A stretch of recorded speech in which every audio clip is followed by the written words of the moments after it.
another one.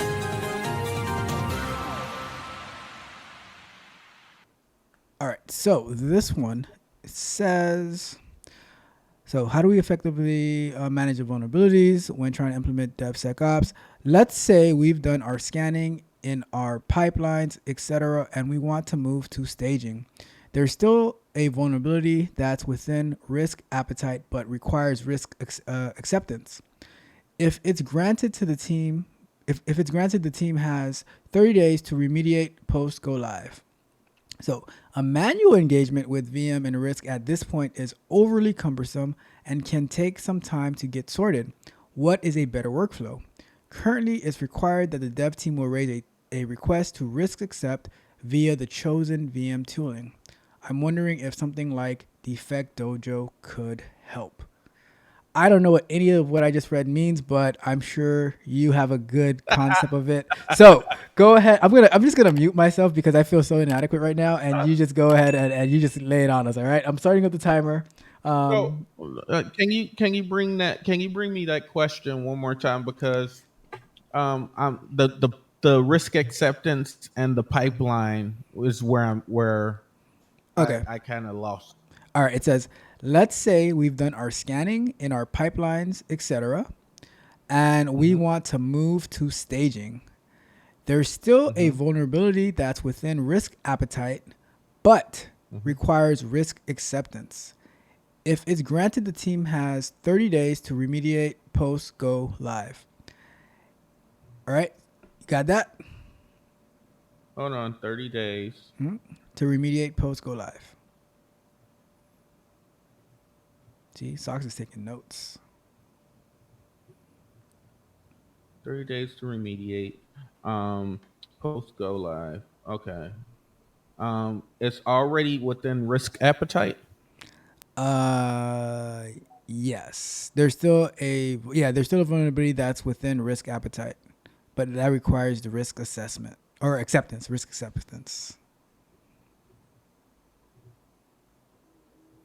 This is some deep stuff, Socks.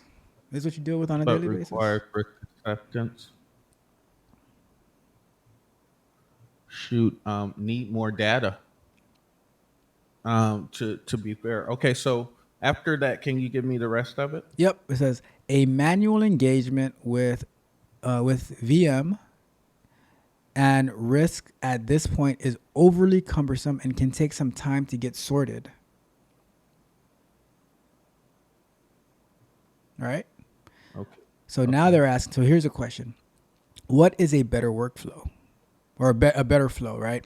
Currently, it's required that the dev team will raise a request to risk accept via the chosen VM tooling. Now they're asking. I'm wondering if something like Defect Dojo could help.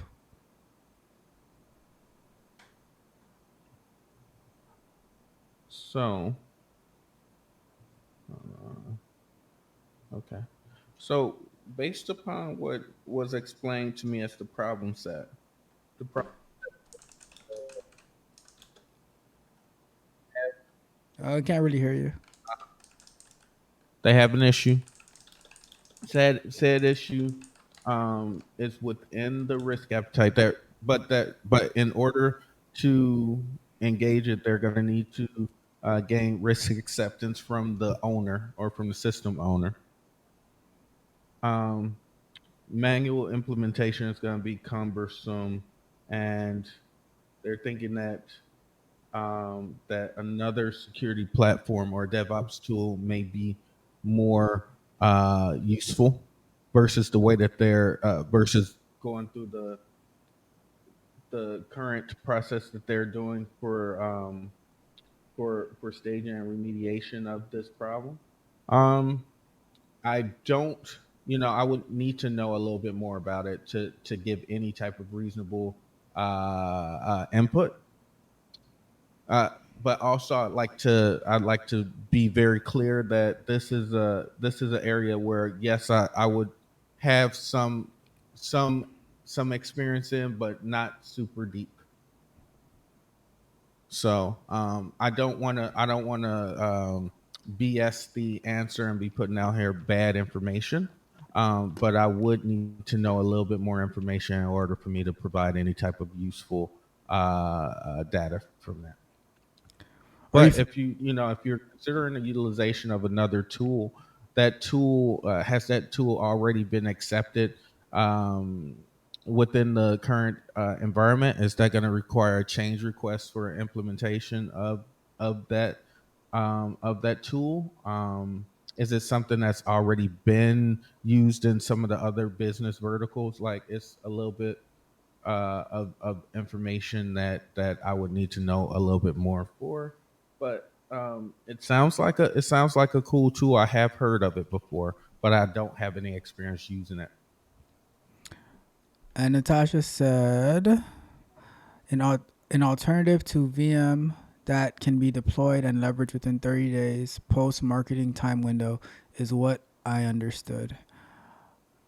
I mean, here's the funny thing, right? Here's the funny thing, because me and QA, I understood nothing really, but something totally different. And you're like, you hear it and you understand what they're talking about, cybersecurity type stuff, although you might not be like entirely familiar with it. Natasha, with her marketing mindset, she understands it from like a marketing time window point of view, So it's all it's all about perspective. That's awesome. All right, I would like to have a little bit of time. If we could forward that question over, I'd like to give okay, it some thought all right, and cool. follow up like within 24 hours. Yeah, I'll send that over Because to that's a you. really good question. Yeah, that was a deep one, right? That was a deep one. So I'll send that over to you, and then we can revisit that. All right. So let's move on to our next one. Another one. Another one. So this one probably be pretty quick, right? So it says, where can I find additional resources for the ISC squared certificate? Which I'm gonna say right now, Sox University is some additional resources that you can find. But if you have any additional, Mr. Sox, go I ahead and was gonna share. say the same thing.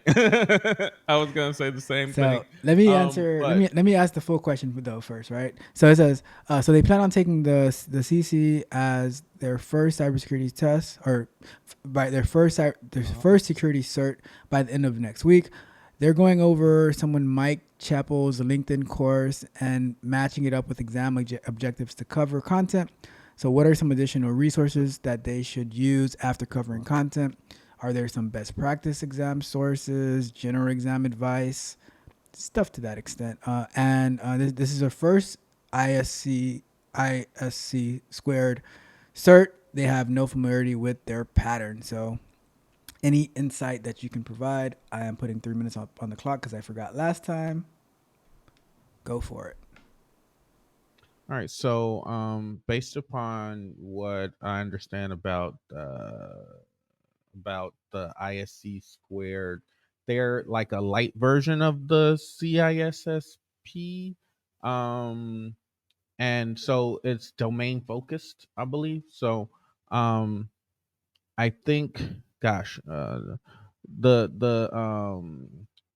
understanding, the different domains and uh getting familiar with those. But like I had a problem with Bell LaPadula when it came to the CISSP, and I'm pretty sure the watchers and the readers are gonna understand what I mean when I said that. And also Star was an issue, but one of the things that you can do is, I believe, for me, writing and not only reading but writing. They say that if you write your notes out, you retain more than 30% of the information that you have. Also, a lot of people use Quizlet to do things.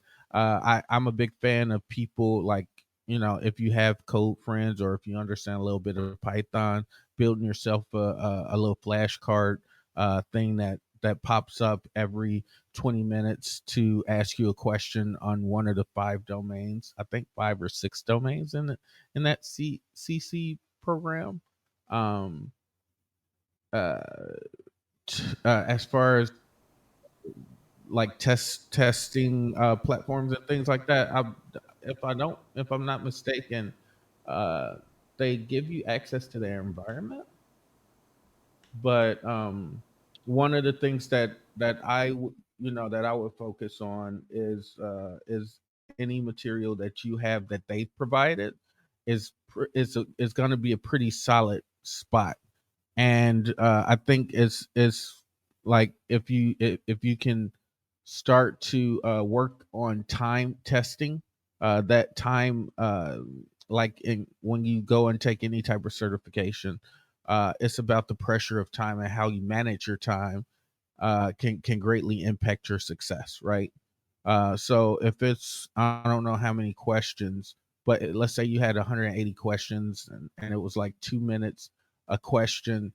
Getting familiar with that stress is what's going to help, or what helped me when it comes to taking my certification courses or classes, is actually sitting in and giving myself, you have 1 hour to complete, random questions that's coming out of the documentation that's provided by the certification authority or certification body. I know that was general, and please forgive me, but that's about useful that I can be. That was perfect. It was a great answer, and you just gave me an idea. I'm going to build an app that's going to provide everything that you just mentioned about how to prepare and study and stuff like that. So I'll add that on my list of things to do. Cool. All right, so let's wrap that question up.